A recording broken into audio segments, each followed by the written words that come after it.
Okay so student, इससे पहले आपने पढ़ा कि हम लोग क्या पढ़े थे, लिवर के ट्यूमर्स पढ़े थे, और उसमें हमने कहा कि हमारे पास यूजुअली पेशेंट आता है किसके रीजन के साथ, हेपेटिक मैस के साथ, ठीक है।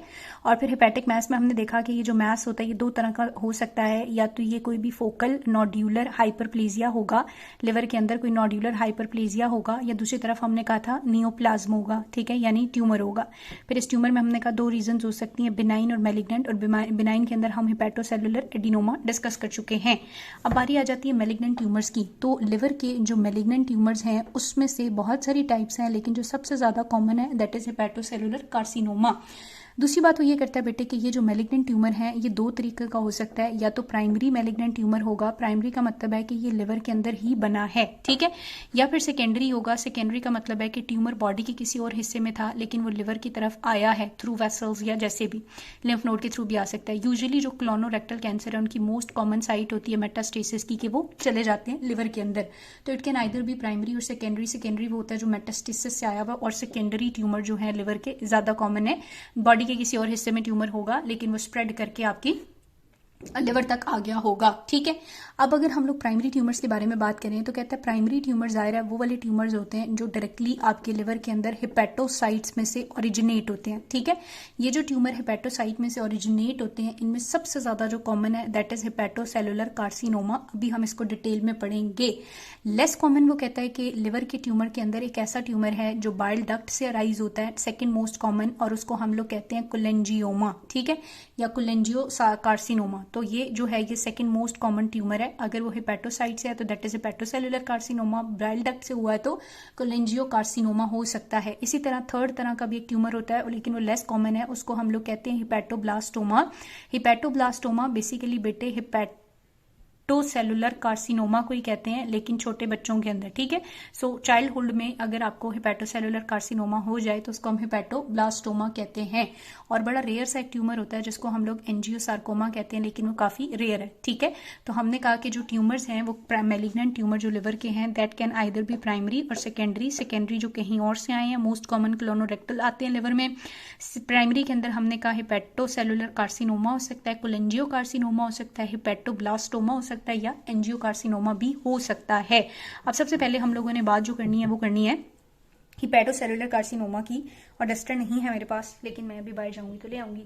हिपैटोसेलुलर कार्सिनोमा बेटे किसको कहते हैं? हिपैटोसेलुलर कार्सिनोमा ज़ाहिर है हिपैटोसाइट्स के अंदर जब मैलिग्नेंट ट्रांसफॉर्मेशन हो जाए, कहते हैं पहले इसको हिपैटोमा भी कहते थे। और अगर हम देखें ओवरऑल लिवर के ट्यूमर्स के लिए या पूरी दुनिया के अंदर तो ओवरऑल कैंसर्स में से 5.4% हिपैटोसेलुलर कार्सिनोमा भी है, ठीक है, जिसका मतलब है कि इसका इंसिडेंस काफी ज्यादा हाई है। लेकिन ये जो इसका इंसिडेंस है ये through out the world very करता है, जिसमें हमने देखा कि एशिया के अंदर इसका इंसिडेंस काफी ज्यादा है। उसके अलावा कहता है कि एक और इंपॉर्टेंट बात आपने याद रखनी है कि बहुत दफा हमने देखा कि 85% पेशेंट जिनको हिपैटोसेलुलर कार्सिनोमा होता है उनमें हेपेटाइटिस बी वायरस, आपको याद है ना हेपेटाइटिस बी की जब हमने वो सारी फेट पढ़ी थी तो हमने कहा था रिकवर हो सकता है या क्रॉनिक, और क्रॉनिक में फिर हमने कहा था सिरोसिस या हिपैटोसेलुलर कार्सिनोमा और फिर डेथ हो जाती है। तो हेपेटाइटिस बी और सी दोनों काफी ज्यादा रिस्क रखते हैं फॉर हिपैटोसेलुलर कार्सिनोमा। उसके अलावा वो कहता है कि अगर अगर हेपेटाइटिस बी जो है वो माँ को हो तो ये वर्टिकली भी ट्रांसमिट हो जाता है इन्फेंट में, और इन्फेंट के अंदर भी हिपैटोसेलुलर कार्सिनोमा हो सकता है। दूसरा हमें पता है कि इसकी कैरियर स्टेट होती है जो काफी सालों के लिए रहती है, तो वो बहुत ज्यादा एक रिस्क फैक्टर बन जाता है। हो सकता है किसी को हेपेटाइटिस बी वायरस हुआ हो और उसने मेडिसिन ली, उसको लग रहा है मैं रिकवर कर गया हूँ, लेकिन उसकी बॉडी में क्रॉनिक स्टेट है जो आहिस्ता आहिस्ता आहिस्ता आहिस्ता आहिस्ता उसका बेड़ा गर्क करी है, या फिर वो दूसरे लोगों को इफेक्ट कर रहा है। तो यूं भी बहुत सारे लोगों को यानी कि माँ बच्चे को कर सकती है, या वो क्रॉनिक कैरियर बहुत सारे दूसरे लोगों को इफेक्ट करके उनके अंदर हेपेटोसेलुलर कार्सिनोमा कर रहा है। अगर हम हेपेटाइटिस बी को कंट्रोल कर लें तो बहुत हद तक इम्कान है कि हेपेटोसेलुलर कार्सिनोमा के जो रिस्क हैं वो कम हो जाएंगे। साथ में उसने ये भी बात की कि जो हेपेटाइटिस बी वायरस जिन लोगों को है और जो साथ में अल्फा टॉक्सिन्स जो हैं वो यूज करते हैं, ये वो एक पता नहीं यार मशरूम टाइप चीज होती है, जो लोग इसको खाते हैं उनके अंदर भी रिस्क ज्यादा होता है, ये इंजरियस होती है, तो उनके अंदर भी हेपेटोसेलुलर कार्सिनोमा का जो रिस्क है वो काफी ज्यादा है। मीन एज अगर हम देखें तो 20 to 40 ईयर्स के बंदों को या मिडिल एज जो है उसको ये हिपैटोसेलुलर कार्सिनोमा ज्यादा इफेक्ट करता है। और सबसे इंपॉर्टेंट बात वो ये करता है कि 50% जिन लोगों को हिपैटोसेलुलर कार्सिनोमा होता है उनमें हमने देखा कि सिरोसिस तो होती ही नहीं है, इंडिविजुअली लिवर इंजरी हुई और एकदम से वो हिपैटोसेलुलर कार्सिनोमा में कन्वर्ट होगी। बाकी 50% में पहले सिरोसिस होती है और फिर कार्सिनोमा डेवलप होता है। जेंडर वाइज हम लोग बात करेंगे तो वो कहता है थोड़ी बहुत मेल, ये सारा ना बेटे इसने ओवरव्यू बताया हुआ है, इसकी जरूरत नहीं है, चूंकि बुक में लिखा हुआ है तो मैं आपको बता रही हूँ। मेल प्रीडोमिनेंस ज़्यादा है, ठीक है। वेस्टर्न कंट्रीज़ में हमने देखा कि वेस्टर्न कंट्रीज़ में हेपेटाइटिस बी वायरस तो इतना नहीं होता क्योंकि वो बहुत अच्छी स्क्रीनिंग कर लेते हैं, लेकिन हेपेटाइटिस सी वायरस की वजह से हो रहा था बहुत ज़्यादा हेपेटोसेलुलर कार्सिनोमा। लेकिन चूंकि अगर अब इसका ट्रीटमेंट आया हुआ है और वो लोग अगर करा रहे हैं तो इसका रिस्क जो है वो आप ट्रीटमेंट के साथ काफ़ी ज़्यादा कम कर सकते हो। अब इंपॉर्टेंट चीज़ है हमारे पास हेपेटोसेलुलर कार्सिनोमा की जो पैथोलॉजी है वो, क्योंकि बाकी ये तो सिर्फ मतलब ओवरव्यू था ना, इसमें तो इतनी इंपॉर्टेंट बात नहीं थी। अब जो इसकी पैथोजेनेसिस है वो काफ़ी ज़्यादा इंपॉर्टेंट है, सो वो मैं आप लोगों को कराती हूँ। तो पैथोजेनेसिस में बेटे उसने ना पहले आपको थोड़े बहुत रिस्क फैक्टर्स वगैरह बताए हुए हैं और फिर ये बताया हुआ है कि कुछ जो म्यूटेशंस हैं वो बहुत इंपॉर्टेंट रोल ज़ाहिर है। कार्सिनोमा तभी होता है आपकी बॉडी में जब यानी ओवर ग्रोथ हो, यानी कि कोई ना कोई जीन्स के अंदर म्यूटेशन आएगी तो तभी तो ज़ाहिर है ये होगा। सो अगर हम लोग इसकी पैथोजेनेसिस यहाँ पर डिस्कस करें तो पैथोजेनेसिस के बारे में कहता है कि हेपेटोसेलुलर कार्सिनोमा की पैथोजेनेसिस में कुछ फैक्टर्स बड़ा इंपॉर्टेंट रोल प्ले करते हैं। सो पहले उन फैक्टर्स को देखते हैं और फिर देखते हैं कि हेपेटोसेलुलर कार्सिनोमा होता कैसे है। रिस्क फैक्टर्स के अंदर वो कहता है कि अगर पेशेंट को क्रॉनिक लिवर डिजीज है तो मोस्ट लाइकली चांसेस हैं कि उसके अंदर आगे जाके हेपेटोसेलुलर कार्सिनोमा हो जाएगा। ये हमने पीछे बहुत ज़रा पढ़ा। दूसरी बात है कि सिरोसिस का होना या ना होना, ये मे बी हमें नहीं पता, सिरोसिस हो या ना हो तब भी बहुत सारे पेशेंट्स को हेपेटोसेलुलर कार्सिनोमा हो जाता है, ठीक है। मोस्ट इंपॉर्टेंट अगर हम लोग देखेंगे तो आपके पास जो वायरल हेपेटाइटिस था जिसमें हेपेटाइटिस बी वायरस था, हेपेटाइटिस सी वायरस था, इसी तरह वो लोग जो क्रॉनिक लिवर डिजीज का होना, सिरोसिस का होना ना होना, या हेपेटाइटिस बी साथ में हेपेटाइटिस सी, अल्फा टॉक्सिन का जो यूज़ है वो, या बेटे वो कहता है कि अल्कोहल अगर वो लोग यूज़ कर रहे हैं या स्मोक कर रहे हैं तो उनके अंदर बहुत ज़्यादा चांसेस हैं कि उनको हेपेटोसेलुलर, ये सारे रिस्क हैं जो हेपेटोसेलुलर कार्सिनोमा कर सकते हैं। अल्फा टॉक्सिन बेसिकली एक माइकोटॉक्सिन है और ये एस्परजीलस स्पीशी से आपको मिलता है, ठीक है। एस्परजीलस स्पीशी पाई जाती है कुछ स्टेपल फूड्स के अंदर और वो जो लोग इस स्टेपल फूड को खाते हैं उनके यूरिन के अंदर ये अल्फा टॉक्सिन रिलीज हो रहा होता है, ठीक है। अच्छा, उसके बाद कहता है कि ना सिर्फ ये बल्कि कुछ अदर फैक्टर्स भी हैं जो कि एक कंडीशन सेट कर देते हैं हेपेटोसेलुलर कार्सिनोमा के लिए, और वो जो अदर फैक्टर्स हैं उनमें कौन कौन है। नंबर 1 ये कि अगर पेशेंट को हेपेटाइटिस बी है, सी है और वो साथ में बहुत ज़्यादा अल्कोहल कंजप्शन करता है या इवन स्मोकिंग भी करता है तो उसमें काफ़ी ज़्यादा चांस है कि उसको क्या हो सकता है, हेपेटोसेलुलर कार्सिनोमा हो सकता है। इसी तरह बेटे नंबर 2 वो कहता है कि जिन लोगों के अंदर इनहेरिटेड डिजीजेस हों लिवर के, जैसे कि हमने पढ़ा था हीमोक्रोमेटोसिस हो सकता है, अल्फा 1 एंटीट्रिप्सिन डेफिशिएंसी हो सकती है, इनमें काफ़ी ज़्यादा रिस्क होता है। और इसके अलावा साथ में जिनको मेटाबॉलिक सिंड्रोम हो, मेटाबॉलिक सिंड्रोम के अंदर कौन कौन सी चीज़ है, यानी ओबेसिटी है या हाइपरटेंशन है या डायबिटीज़ है, ठीक है, तो इनके अंदर भी काफ़ी रिस्क होता है। तो ये वो सारे रिस्क फैक्टर्स हैं जो हेपेटोसेलुलर कार्सिनोमा के लिए कंडीशन सेट करते हैं।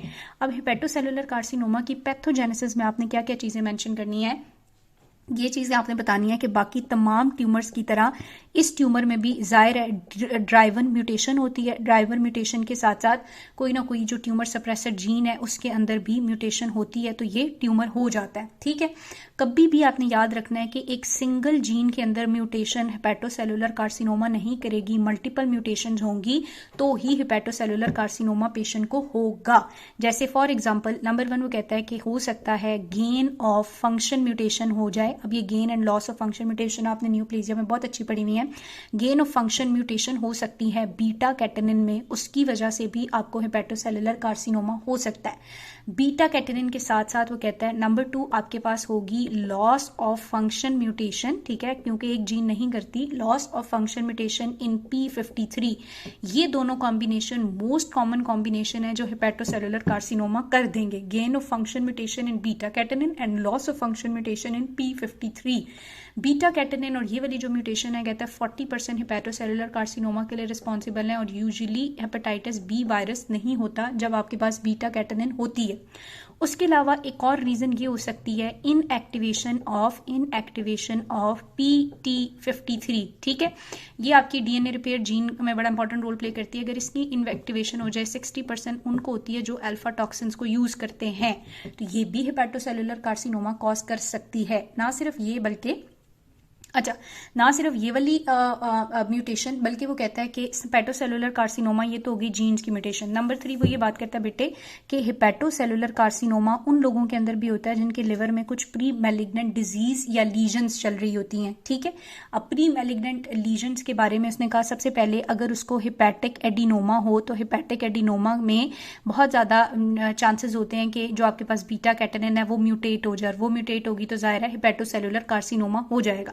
नंबर 2, कौन सी ऐसी लीजन्स हैं जिसके लिए कंडीशन सेट करती हैं, तो कहता है कि पेशेंट को अगर क्रॉनिक लिवर डिजीज है either due to hepatitis, alcoholic, non alcoholic, जिस भी रीजन से, ठीक है, वो कंडीशन सेट कर देती है। और नंबर 3 कहता है कि अगर पेशेंट को डिस्प्लास्टिक नोड्यूल्स होना लिवर के अंदर, तो डिस्प्लास्टिक नोड्यूल्स में काफी हाई टेंडेंसी होती है कि वो हेपेटोसेलुलर कार्सिनोमा कर देंगी, लेकिन डिस्प्लास्टिक नोड्यूल भी आगे से लो ग्रेड और हाई ग्रेड होती हैं। हाई ग्रेड में बहुत ज्यादा चांसेस हैं कि हेपेटोसेलुलर कार्सिनोमा हो जाए, और high grade dysplastic nodule usually viral या अल्कोहलिक लिवर डिजीज के पेशेंट में बनती हैं। So this is all about pathogenesis. ये सारी की सारे फैक्टर्स आपको आने चाहिए बेटे। पहले इसने रिस्क फैक्टर बताया जो बहुत आसान है, आप पहले पढ़ चुके हैं कि अगर आपको क्रॉनिक लिवर डिजीज है, सिरोसिस है, हेपेटाइटिस बी है, सी है, अल्फा टॉक्सिन, अल्कोहल कंजप्शन या इनहेरिटेड डिजीज या मेटाबॉलिक डिजीज, तो ये सारे रिस्क हैं जो हेपेटोसेलुलर कार्सिनोमा कर सकते हैं। पैथोजेनेसिस में हमने कहा कोई ड्राइवर म्यूटेशन हो सकती है या ट्यूमर सप्रेसर जीन के अंदर म्यूटेशन। मोस्ट कॉमन पैटर्न आपके पास gain of function mutation in beta catenin and loss of function mutation in P53 है। इसके अलावा अल्फा टॉक्सिन यूजन्स के अंदर इनएक्टिवेशन हो जाती है PT53 की, और वो भी फर्दर कॉरेस्पॉन्ड करती है हेपेटोसेलुलर कार्सिनोमा को। ना सिर्फ ये म्यूटेशन बल्कि कुछ प्री मैलिग्नेंट लीजन्स भी होती हैं, और उन लीजन्स के अंदर उसने कहा हेपेटिक एडिनोमा या क्रॉनिक लिवर डिजीज या डिस्प्लेजिया अगर होगा तो इन सारी रीजंस की वजह से हेपेटोसेलुलर कार्सिनोमा जो है वो पेशेंट को हो सकता है। ठीक है, अच्छा, अब नेक्स्ट चीज जो डिस्कस करता है वो इसकी मॉर्फोलॉजी डिस्कस हुई है, वो करते हैं। अच्छा, अब अगर हम लोग इसकी बेटे मॉर्फोलॉजी की बात करें तो उसमें इतनी कोई ज्यादा खास बात नहीं हुई हुई। मॉर्फोलॉजी के लिए वो कहता है कि अगर आप लोग ग्रॉसली देखेंगे तो ये जो हेपेटोसेलुलर कार्सिनोमा है ये एज ग्रॉसली अगर हम लोग देखेंगे तो इसमें या तो ये एज अ फोकल लीजन के तौर पे यूनिफोकल लीजन आपको या यूनिफोकल एक मास नजर आ सकता है, या नंबर 2 वो कहता है कि ये मल्टीफोकल भी हो सकता है, यानी लिवर के काफी हिस्सों में डिफरेंट फोकसेस पे डिफरेंट जगह पे मल्टीफोकल मास की फॉर्म में या इवन नोड्यूल्स की फॉर्म में प्रेजेंट हो सकता है। और समटाइम ये डिफ्यूज भी होता है, यानी कि through out the liver डिफ्यूजली present होगा, डिफ्यूज इन्फिल्ट्रेशन जो है वो हो सकती है ग्रॉसली अगर हम लोग देखें। उसके बाद कहते हैं समटाइम ना ये डिस्प्लास्टिक नोड्यूल के अंदर से ये राइज हो जाता है, और जब डिस्प्लास्टिक नोड्यूल के अंदर से राइज होता है तो वो जो लीजन होती है वो ओवरग्रो कर रही होती है।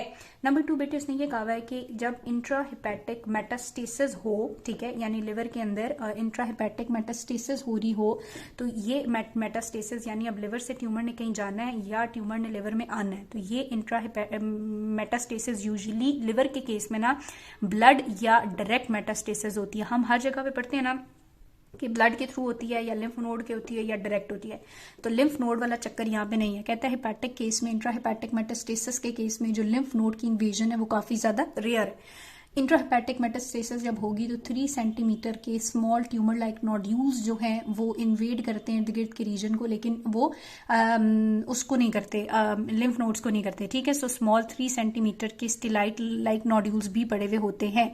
नंबर 3 कहता है कि कभी कभी ऐसे होता है स्नेक लाइक ना ग्रोथ हुई हुई होती है ट्यूमर की, स्नेक्स हर जगह पे आपकी जिंदगी में, तो स्नेक लाइक मास भी प्रेजेंट हो सकता है ओकेजनली, और ये क्या कर रहा होगा, इन्वेड करेगा पोर्टल वेन को, और पोर्टल वेन को इन्वेड करके ये ट्यूमर एक्सटेंड कर जाएगा आपकी राइट वेंट्रिकल में। लेकिन लिम्फ नोड्स के अंदर इसकी मेटास्टेसिस काफी ज्यादा रेयर है। ठीक है, अब माइक्रोस्कोपिकली देखें तो माइक्रोस्कोपिकली उसने कहा यूनिफोकल, मल्टीफोकल, डिफ्यूज नोड्यूलर मास हो सकता है। मेटास्टेसिस अगर होनी है तो ब्लड के थ्रू होनी है 3 सेंटीमीटर नोड्यूल्स की फॉर्म में, और समटाइम ये एक स्नेक लाइक पैटर्न में भी हो सकता है, यूजुअली जो पोर्टल वेन के थ्रू ट्रेवल करके राइट वेंट्रिकल तक जा सकता है। अब अगर हम माइक्रोस्कोपिकली देखें तो माइक्रोस्कोपिकली कहता है कि ये जो ट्यूमर है हो सकता है वेल डिफरेंशिएटेड हो, लेकिन हो सकता है वेल डिफरेंशिएटेड से बहुत पुअरली डिफरेंशिएटेड यानी एनाप्लास्टिक इन नेचर भी हो सकता है, डिपेंड्स। ठीक है, उसके बाद कहता है कि इसके जो सेल्स होते हैं अगर ये वेल डिफरेंशिएटेड होगा तो जो सेल्स होते हैं जाहिर है वो हमारे पास क्या होंगे, हिपैटोसाइट्स होंगे। तो सेल्स जो हैं वो आपके पास क्या होंगे, हिपैटोसाइट्स होंगे, और वो एक थिक ट्रेबिक्युलाई की फॉर्म में ग्रो कर रहे होंगे और समटाइम्स सूडो ग्लैंडुलर पैटर्न में। बाकी इसमें इतनी कोई इसने खास बात नहीं लिखी हुई, सो वेल डिफरेंशिएटेड या एनाप्लास्टिक ग्रोथ हो सकती है। अब नेक्स्ट चीज आ जाती है हमारे पास, ये जो पेशेंट होता है इसकी जो क्लिनिकल साइन एंड सिम्टम्स हैं, ये पेशेंट आपके पास ना किस तरह से आएगा। तो क्लिनिकल साइन सिम्टम्स के अंदर बेटे वो बताता है कि जाहिर है पेशेंट के अंदर जो है वो सिरोसिस वाले या इनिशियली जो है वो पेशेंट के अंदर सिरोसिस वाले साइन एंड सिम्टम्स हो सकते हैं। ठीक है, और वायरल हेपेटाइटिस वाले साइन सिम्टम्स हो सकते हैं। टॉपिकल जो अफ्रीका है जहाँ पे लोग अल्फा टॉक्सिन यूज करते हैं वहाँ काफी ज्यादा कॉमन है, लेकिन मोस्ट कॉमन जो प्रेजेंटेशन है वो इल डिफाइन हो सकती है, और पेशेंट आपके पास एब्डोमिनल पेन के साथ, पेशेंट आपके पास मलेज के साथ, फटीक के साथ और एब्डोमिनल फुलनेस के साथ और इस तरह की कंप्लेंट्स के साथ आ सकता है। इवन जॉन्डिस हो सकता है, फीवर हो सकता है, गैस्ट्रोइसोफेजियल वेरिसेस जो है वो डेवलप हो सकती हैं और समटाइम वो ब्लीड भी कर सकती नहीं है। फाइनल क्लू जो आपको मिलना है वो आपको लेबोरेटरी फाइंडिंग पे मिलना है। हम ALT AST करा लेंगे और देन अल्ट्रासाउंड वगैरह और ये चीज़ें होंगी तो इससे ही हमें पता चलेगा। सम टाइम इवन के जो एलिवेटेड सीरम ट्रांसफरेज लेवल्स हैं या सीरम अल्फा फीटोप्रोटीन लेवल जो हैं ये बहुत ज़्यादा डायग्नोस्टिक होते हैं, लेकिन स्पेसिफिक और सेंसिटिव नहीं है। लेकिन अल्फा फीटोप्रोटीन के लेवल अगर रेज्ड हैं तो हेपेटोसेलुलर कार्सिनोमा को इंडिकेट करते हैं। नेचुरल हिस्ट्री यही है कि काफ़ी ज़्यादा प्रोग्रेसिव डिजीज़ है, ये फैलता जाएगा और जब तक कि ये हेपेटिक फंक्शन को पूरी तरह से तबाह नहीं कर देता और बॉडी में मेटास्टेसाइज नहीं करता, ये प्रोग्रेसिव रहेगा। तो ये इसकी नेचुरल हिस्ट्री है। हिस्ट्री के बाद कहता है कि मोस्ट कॉमन पेशेंट की इसकी वजह से डेथ भी हो सकती है, और वो जो डेथ हो जाती है मोस्ट कॉमनली वो क्यों होती है कि चेक्सिया की वजह से पेशेंट बिल्कुल खाना पीना छोड़ देता है, GIT या इसोफेजियल वेरिसेस डेवलप होंगी जो ब्लीड करेंगी, उस वजह से डेथ हो सकती है। लिवर फेलियर के बाद जो हेपेटिक कोमा हो सकता है पेशेंट को, या समटाइम मैंने कहा कि जो ट्यूमर है ये रप्चर होता है और जब रप्चर होता है तो बहुत ज़्यादा ब्लीड करता है और उस ब्लीडिंग के बाद भी डेथ हो सकती है। उसके बाद कहते हैं कि डायग्नोसिस जो है बहुत सारी कंट्रीज जिनमें फैसिलिटीज़ अच्छी हैं 3 सेंटीमीटर या इवन 2 सेंटीमीटर से भी कम होगा तो डायग्नोज हो जाएगा और वो लोग फौरन सर्जरी करके उस नोड्यूलर मास को रिमूव कर देंगे तो उनके अंदर आउटकम अच्छा है। ट्रीटमेंट में हम लोग इसकी सर्जिकल एब्लेशन कर सकते हैं, एम्बोलाइजेशन कर सकते हैं, या फिर हम लोग इनकी माइक्रो पता नहीं क्या एब्लेशन भी कर सकते हैं। ठीक है। क्रॉनिक लिवर डिजीज यूजुअली ऐसे ही होता है कि क्रॉनिक लिवर डिजीज आगे आके ये हेपेटोसेलुलर कार्सिनोमा, लिवर फेलियर और डेथ कर देता है, लेकिन बहरहाल हम सर्जरी भी कर सकते हैं। उसके बाद हमारे पास रेडियोलॉजिकल अप्रोच भी है। ठीक है। रेडियोथेरेपी भी की जा सकती है और कीमो एम्बोलाइजेशन भी की जा सकती है। इसके अलावा हम लोग इसके ट्रीटमेंट में बेटे एक ड्रग होती है जिसको कहते हैं काइनेज इनहिबिटर सॉराफेनिब, वो भी दे सकते हैं, लेकिन एंड ट्रीटमेंट आपके पास लिवर ट्रांसप्लांट ही है, इससे अलावा कोई भी हल नहीं है। अब इसके अलावा उसने फाइनल एक चीज जो डिस्कस की है वो भी मैं आपको जल्दी से यही बता देती हूँ, दैट इज कोलेंजियोमा, है ना, कोलेंजियो कार्सिनोमा। सो कोलेंजियो कार्सिनोमा में बेसिकली बाइल डक्ट के अंदर क्या शुरू हो गया है, कार्सिनोमा शुरू हो गया है। बाइल डक्ट के अंदर जो कार्सिनोमा है कहते हैं कि सेकंड मोस्ट इंपॉर्टेंट रीजन है और 3% रिस्पॉन्सिबल होता है ये GIT एसोसिएटेड ट्यूमर्स के साथ। और इसके जो रिस्क फैक्टर हैं वो आपके पास कोई भी क्रॉनिक इन्फ्लेमेटरी डिजीज या इवन कोलेस्टेसिस या बाइल डक्ट की बहुत टाइम से, तो वो इसके लिए रिस्पॉन्सिबल हो सकती है। इसी तरह कोई भी लिवर इन्फ्लूक है या क्रॉनिक इन्फ्लेमेटरी डिजीज है या हिपैटोलिथियासिस है, ये सारे इसके लिए रिस्क फैक्टर हैं। मॉर्फोलॉजी बेटे आप लोग पढ़ लीजिएगा, मॉर्फोलॉजी में कोई इतनी बड़ी बात नहीं लिखी हुई, इसमें का स्मॉल लीजन होती है जो समटाइम ऑब्स्ट्रक्ट कर सकती है बिलियरी टी को। ट्यूमर जो है वो कभी कभी एक फिल्म नोड्यूल की फॉर्म में होता है लेकिन कभी कभी डिफ्यूज भी हो सकता है। ठीक है। और बस इसको आप लोग वहां से पढ़ लीजिएगा, कोई मसला हो तो मुझसे पूछ लीजिएगा। और this is all about your liver pathology. अब सिर्फ गाल ब्लैडर और गाल ब्लैडर के 2 बड़े आसान से टॉपिक हैं, गाल ब्लैडर स्टोन्स है मेरा ख्याल है और एक ट्यूमर है, तो वो मैं आपको करा दूंगी और ये आपकी पैथोलॉजी यहाँ पे खत्म हो रही है। इसमें से कोई क्वेश्चन या कोई मसला हो तो आप लोग मेरे से पूछ लें।